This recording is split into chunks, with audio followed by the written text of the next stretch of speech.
Bismillahirrahmanirrahim. Assalamualaikum warahmatullahi wabarakatuh dan selamat pagi Bapak Ibu kepala sekolah di seluruh Indonesia. Kali ini kita akan coba belajar tentang bagaimana melakukan perencanaan pengelolaan kinerja kepala sekolah di platform Merdeka Mengajar atau di PMM. Fitur ini merupakan fitur yang baru karena baru kemarin tanggal 15 Januari tahun 2024 di launching atau dikeluarkan oleh Kementerian Pendidikan Kebudayaan, Riset dan Teknologi. Olehnya itu, ini adalah sebuah informasi terbaru buat kita semua sebagai kepala sekolah. Olehnya itu, fitur ini ada di platform Merdeka Mengajar. Yang dahulunya pengelolaan kinerja ini hanya guru. Karena guru yang dilakukan mulai 1 Januari sampai 31 Januari ini sudah harus diajukan atau diusulkan baik guru maupun kepala sekolah. Olehnya itu kita buka PMM kita atau platform Merdeka Mengajar kita, kemudian di sisi bagian kiri tampilan device kita itu ada pengelolaan kinerja untuk kepala sekolah. Yang sebelumnya ini belum ada. Ya, kita klik pengelolaan kinerja, kemudian karena saya sudah pernah membuka dan melakukan perencanaan, maka saya memilih untuk melanjutkan. Ya, di perencanaan kinerja ini ada 4 tahapan Bapak Ibu untuk kita sebagai kepala sekolah. Yang pertama adalah praktik kinerja, yang kedua adalah pengembangan kompetensi, yang ketiga adalah perilaku kerja, dan yang keempat adalah rangkuman. Kita mulai dari yang pertama yaitu praktik kinerja. Ya, praktik kinerja sini saya memilih indikator adalah presentasi visi dan misi sekolah. Ini ya. Saya memilih dari beberapa indikator saya memilih yang ini. Nih, aktivitas kegiatan komunitas belajar. Nih. Kemudian setelah kita pilih, kita lanjutkan ke pengembangan kompetensi. Ya.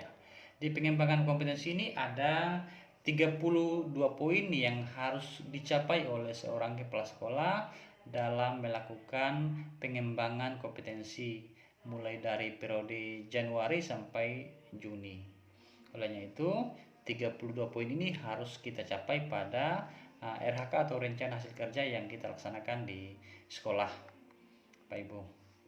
Misalnya contoh pada kegiatan pertama, sini saya memilih rencana hasil kerja yaitu meningkatnya kinerja satuan pendidikan dan atau peningkatan karir kepala sekolah melalui penggerak komunitas belajar dengan mengadakan minimal 3 kegiatan berbagi praktik baik.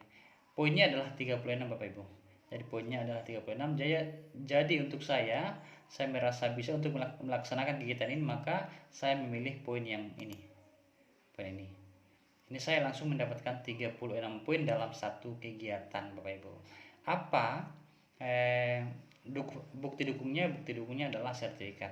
Tentunya saya harus bisa melakukan kegiatan ini, peningkatan karir kepala sekolah melalui penggerak komunitas belajar dengan mengadakan minimal 3 kegiatan di satuan pendidikan saya atau di satuan pendidikan lain. Jadi untuk ekspektasi atasan saya sudah mencapai nilai minimum nih.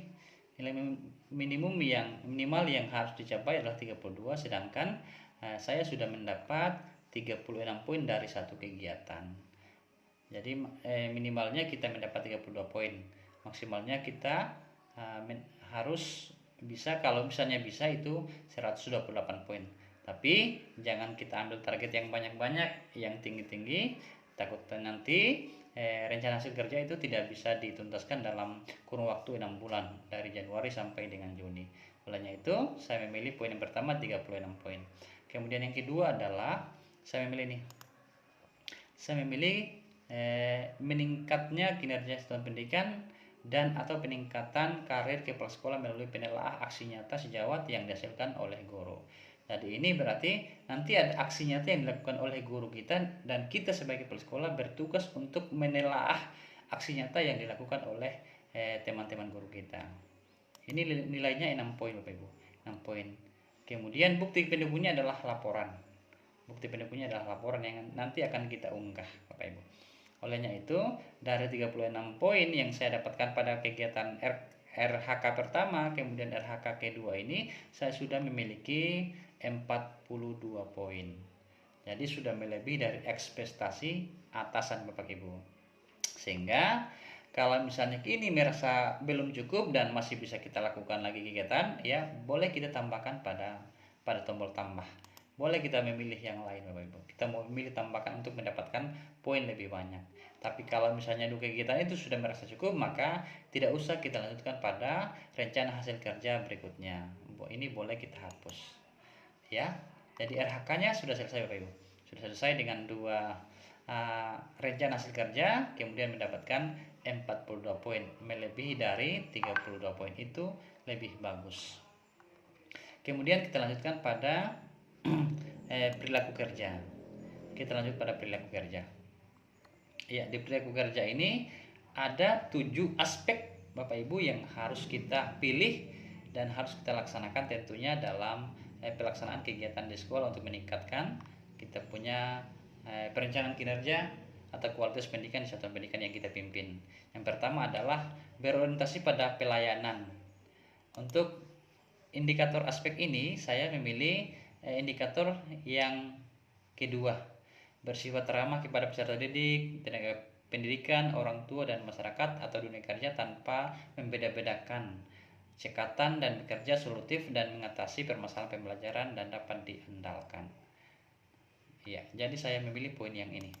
Poin yang ini. Kemudian apa perwujudan dari perilaku indikator ini? Kita pilih. Kita pilih ya, Bapak Ibu. Jadi perwujudan dari perilaku indikator yang di atas kita memilih, misalnya melayani, menuntaskan semua pekerjaan, mengucapkan salam, sopan dan sapa dengan sikap dan sikap ramah, kemudian mengkomunikasikan informasi yang aktual, melayani dengan standar yang sama. Saya memilih poin yang keempat Bapak Ibu.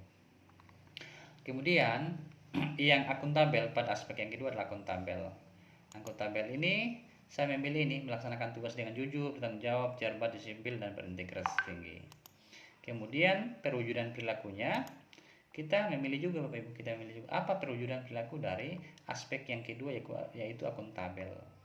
Misalnya saya memilih bertanggung jawab atas hasil karya kerja yang dilakukan dan bersedia dievaluasi, atau misalnya melaksanakan pekerjaan sesuai dengan ketentuan atau memenuhi janji komitmen terkait pekerjaan.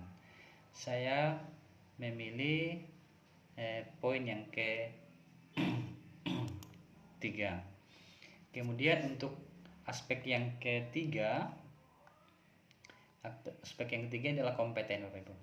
Kompeten ini kita memilih indikator perilaku. Saya misalnya memilih melaksanakan tugas dengan kualitas terbaik. Kemudian perwujudan perilakunya juga kita pilih. Misalnya yang pertama menyusun rencana kerja, anggaran dengan spesifik dan partisipasif. Yang kedua melaksanakan rencana kerja, anggaran sesuai dengan target yang ditetapkan. Yang ketiga menyelesaikan masalah secara komprehensif dan tuntas. Yang saya pilih adalah poin yang kedua sebagai perwujudan perilaku. Kemudian aspek yang keempat yaitu harmonis. Saya memilih ini membangun lingkungan pembelajaran yang kondusif. Kemudian perwujudan perilakunya adalah berinteraksi dengan guru, tenaga pendidikan, orang tua dan masyarakat atau dunia kerja dengan sopan dan menjunjung tinggi etika. Kemudian yang kelima adalah loyal. Aspek yang kelima loyal. Indikator perilaku yang saya pilih adalah menjaga nama baik satuan pendidikan, guru, tenaga pendidikan dan peserta didik dimanapun berada. Kemudian perwujudan perilaku dari indikator loyal ini saya memilih bersikap dan berperilaku yang melindungi nama baik serta citra pendidikan. Kemudian yang keenam adalah aspek adaptif. Aspek ini yang keenam ini saya memiliki indikator perilaku yang akan saya laksanakan, yaitu terus berinovasi dan mengembangkan kreativitas untuk memajukan satuan pendidikan. Kemudian yang perwujudan perilakunya adalah membuat inovasi yang mendukung tujuan satuan pendidikan secara konsisten. Yang terakhir yaitu kolaboratif.